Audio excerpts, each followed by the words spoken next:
Vue d'une carte, la situation géographique fait des communes de Bingerville et de Grand-Bassam des territoires voisins, séparés seulement par le prolongement de la lagune de Briey. Faute d'ouvrage de franchissement, rallier ces deux communes revient à traverser le district d'Abidjan en parcourant en voiture une quarantaine de kilomètres de route. Pourtant, cette piste située dans les environs du village Délocaté, commune de Bingerville, mène à un raccourci. Pour le découvrir, allons 3 km plus loin pour nous retrouver sur la rive de la lagune de Briey, là où sont déjà parqués une dizaine de véhicules et des passagers qui n'attendent que leur tour de traversée à bord de ce bac. Mon véhicule est au niveau du camion blanc et donc je sais que quand je regarde ma position avec les autres voitures, je compte tout au plus 3, 4, jusqu'à la 5e véhicule. Bien qu'il y ait un gros camion devant, n'empêche que je pense pouvoir monter au prochain voyage. Des fois, tu as une urgence, tu naïvement penses que quand tu arriveras, tu monteras, tu partiras. Et tu arrives et il y a une longue file. Des fois même, il peut ne pas avoir de file, mais le bac vient à peine de partir. Donc tu dois patienter entre 30 voire 1 heure de temps pour qu'ils puissent revenir, pour te récupérer encore pour traverser. Souvent aussi, quand nous arrivons, bon, ils ne sont pas là. Ou bien soit ils sont là, il n'y a pas assez de véhicules. Donc ils ne peuvent pas prendre au moins 2 véhicules pour traverser. Donc ils sont obligés d'attendre un peu pour qu'il y ait plus de véhicules pour pouvoir traverser. Malgré ces contraintes, l'attente semble être un bien meilleur choix pour certains inconditionnels qui refusent de se risquer aux infortunes du long détour par la route. Ce matin, je suis allé rendre visite à un ami à Bingerville qui est un peu souffrant. J'ai pris le bac à 7 h le matin et là je retourne à la maison. Avant la mi-journée, tout a été fait. Très honnêtement, peu importe le temps mis pour la traversée, je préfère passer par le bac. Au lieu de faire le grand détour pour arriver à Bingerville, le bac, c'est vraiment un raccourci pour tout le monde. On n'habite pas loin de là. Donc on habite à Bribou, en bordure de lagune, donc c'est pas trop loin. Bassam à Sini ou à l'aéroport, c'est plus court. Pour d'autres passants habitués, les raisons sont plutôt d'ordre professionnel.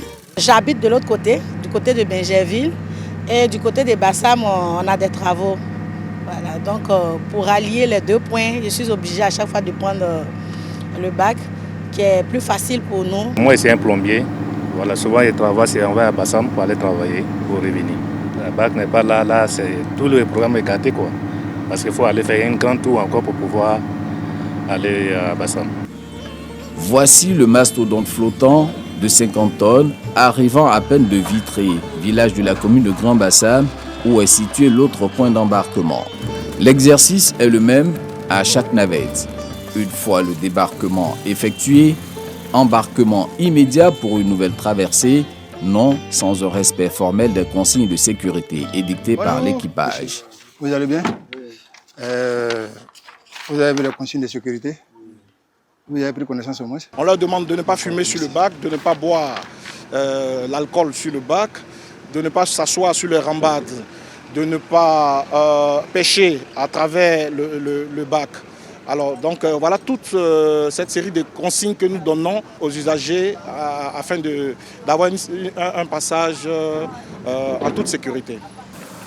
Une fois les passagers installés, vient l'étape de la disposition des engins roulants à la surface du bac. Pour cette manœuvre de conduite, les conducteurs doivent faire preuve d'habileté et surtout être chanceux de figurer parmi les 10 véhicules de type léger que le bac Déloca peut transporter par voyage et même parfois moins quand des poids lourds s'invitent. Ciment, combien de tonnes? 20 tonnes. On va mettre 4 véhicules. 4 véhicules depuis lui ici. Voilà. Là, ça fait ma charge. Voilà, on ne peut plus le respecter. Lui, déjà, il fait 20 tonnes. Si on met les 4 petites voitures, ça vaut ma charge, quoi. Cette capacité d'accueil limitée est loin de décourager car le parcours via le bac Déloca permet aux passants de contempler le paysage autour de la lagune de Briey et de respirer de l'air frais durant 15 à 17 minutes le temps de traverser le chenal de 1,6 km, ce qui fait du bac Déloca un objet touristique que viennent découvrir quelques curieux. J'ai vu une vidéo sur TikTok de quelqu'un qui a traversé et moi j'habite à Riviera Palmeraie.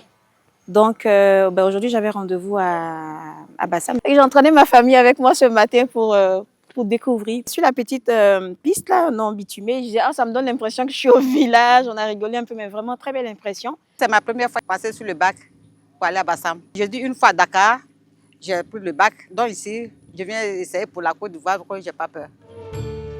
Les différentes navettes effectuées chaque jour entre 7h30 et 18h30 font que le bac Deloka arrive à transporter en moyenne 10 000 passagers par mois et plus de 3 000 véhicules. Et tenez-vous bien, le passage est gratuit. Le moteur, lui, tourne grâce à l'appui financier du Fonds d'entretien routier dans une synergie d'action avec l'Agence de gestion des routes AGERoute qui a en charge l'aménagement et l'exploitation du site depuis 2019. Avec l'affluence croissante, il est de plus en plus question d'améliorer la qualité du service. Le bac, normalement, il fonctionne en 7h30 et 18h30, mais il y a des moments où on a une forte affluence. Donc, on a passé un marché pour que ce site-là puisse être éclairé afin de pouvoir, au moment des affluences, pousser jusqu'à 2 fois à 19h30 et fermer plus tard à 20h. Et aussi la question de pouvoir mettre un deuxième bac aussi est en cours de réflexion pour pouvoir vraiment répondre aux besoins de nos différents usagers. Mieux, il est prévu par l'État la réalisation d'un pont entre Bingerville et Grand-Bassam dans cette zone, un vœu longtemps chéri par les populations qui marquera la fin des activités de ce bac, un destin similaire à celui du bac de Jacquesville. En attendant, sans se douter de rien, le géant flottant Deloka poursuit sereinement ses navettes, continuant à procurer bonheur et soulagement à des milliers de passants.